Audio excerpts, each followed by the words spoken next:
आलू पराठा बनवण्यासाठी ही गव्हाची कणिक घेतलेली आहे. हे थोडं मीठ टाकते याच्यामध्ये आणि हे भिजवून घेते. पाणी टाकते आणि भिजवून घेते.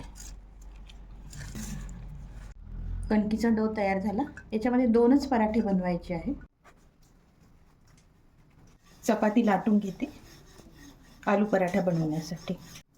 हा गोळा बटाट्याचा आहे, तो सील करते. बटाट्याचा पेस्ट भरला आहे याच्यामध्ये आणि याला पूर्ण सील करून घेतलेला आहे. आता याला लाटून घेते. बघा, असं लाटून घ्यायचं. पराठा तयार झाला. तेल टाकायचं तव्यावर, भोवताल तेल सोडायचं. पुरणपोळीसारखी स्टेप आहे याची. एका बाजूने पराठा शिजलेला आहे. आता याला पलटवून घेते. पराठा शिजलेला आहे. पराठा तयार झाला आहे. बघा, अशा पद्धतीने तुम्ही बनवा. आलू पराठा तयार झालेला आहे. गरमागरम आलू पराठा खायला या.